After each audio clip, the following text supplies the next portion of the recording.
All right, we stay with the key super committee topic this evening, and my concern that a high tax compromise is going to do great damage to the economy. But there's a new act being proposed that might help growth, a series of tax and immigration and regulatory reforms.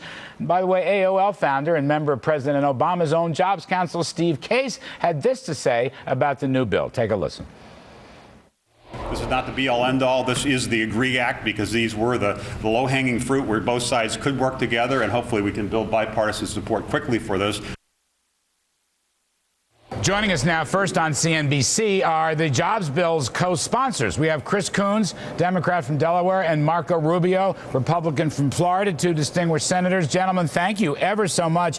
I want to talk about your Jobs Bill in just a second, but Senator Rubio, please help me out on this super committee deficit deal, which reads worse and worse to a supply-sider like myself.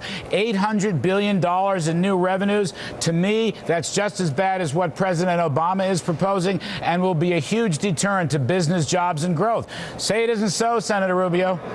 Well, I haven't. All I've said in the same news reports that you're citing, I don't think anything definitive has been said yet. And my hope is that we continue to look at how we can get the economy growing and use that as a source of revenue. But, you know, I wasn't in favor of having a super committee to begin with. I thought it was a bad idea to start. And but look, we'll root for them. We hope it'll come out something good. Our country needs something good to come out of it. And let's hope the reports are not accurate. Senator Coons, how's a moderate Democrat like yourself from a pro-business state from like Delaware, how do you sign on to $800 billion of revenues with $300-400 down payment and another, what, $400 or $500 later on?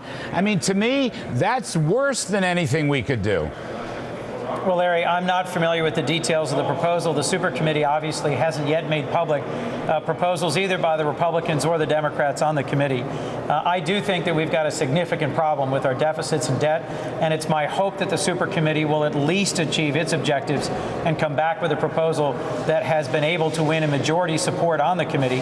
The bipartisan proposal that Senator Rubio and I are here to talk about today includes the sorts of common sense tax, trade, immigration, invention, and innovation incentives that we really think can move the economy forward. I would agree with you that we need to be careful about the steps forward that the super committee takes and that we in the Senate and House take to make sure we don't end up with a regulatory or a tax environment that depresses the economy, but instead end up with one that accelerates growth in this economy. Senator Rubio, again, just before you go to your bill, Senator Coons let the cat out of the bag. It's fine, but I just want to ask you, whatever happened to spending cuts? And why not take an across-the-board trigger? Why not just take the across-the-board sequestration trigger? Wouldn't that be better than jacking up taxes like this? And by the way, damaging the Republican Party message of low tax rates, limited government, and pro-growth? This is the part I don't understand, Senator. Well, listen, again, I think what we're dealing with are some media reports, and maybe they're not accurate. I mean, we've heard things in the past that have come out that haven't turned out to be the case. So let's wait and see on it. Obviously, there's differences of opinion about this. You know where I fall on the issue, and it's one of those issues this election should be about, is exactly the kinds of things that you're outlining and what role people want our government to be playing in our economy. And I'm for pro-growth policies that will help grow the economy, help create jobs. I'm in favor of more taxpayers, not more taxes, which is why we're working on this jobs bill together, because we believe that we've got to create more employment opportunities in America. If we don't grow our economy, none of these other problems are solvable. Senator Coons, 100% cash expensing write-offs for new business investment is a very spiffy idea. Do you think you can get that sort of thing through? It's in your plan. Well, it's my hope. The plan that Senator Rubio and I worked so hard to put together borrowed ideas that have achieved some support from the administration, from Democrats, from Republicans in the House and the Senate in the past. And so we're optimistic that it's the sort of plan that can move forward, whether it's the accelerated depreciation, the expensing, the capital gains exclusion for patient capital that invests in startup companies. There's a lot of proposals in here that I think should be able to command bipartisan support. Senator Rubio, what about the immigration piece to this? Well, it's a pretty straightforward piece. It's actually something that's been filed by Lamar Smith and Representative Chaffetz over in the House, and here Mike Lee has filed it in the Senate. What it basically does is it gets rid of these per-country quotas that is hurting us. You know, we're graduating some of the brightest people in the world, and then they have to leave the country. That doesn't make a lot of sense, especially if they're here to create jobs, if they're job creators.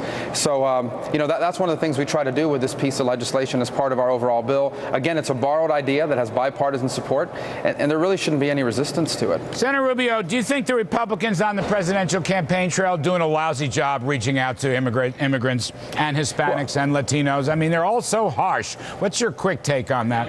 Well, my quick take is the Republican Party's done a good job of outlining the things we're against. You know, the Republicans were not in favor of amnesty and so forth. But now it's time to start talking about what things we're for. And what we're for is legal immigration. I think legal immigration is something that's good for America, important for America, and I hope we'll start transitioning to speaking about those things. I encourage the presidential candidates to talk about modernizing our legal immigration system, about measures we should take to improve our legal immigration process in a way that honors our legacy as both a nation of immigrants and also our legacy as a nation of laws. Senator Coons, can you get elements of this bill or your whole bill, can you get it on the legislative calendar? I guess that's the first question.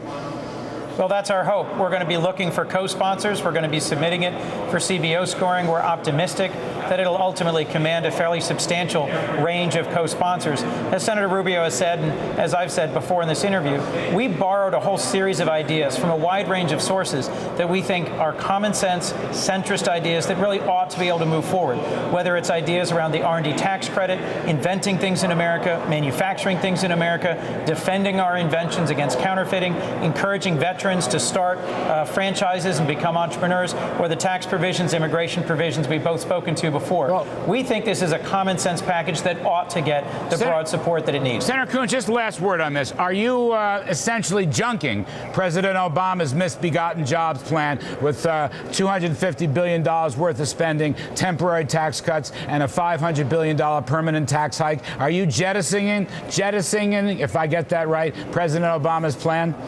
No, Larry, I think what we're doing is recognizing that there are some pieces to that plan that are worthy of bipartisan support.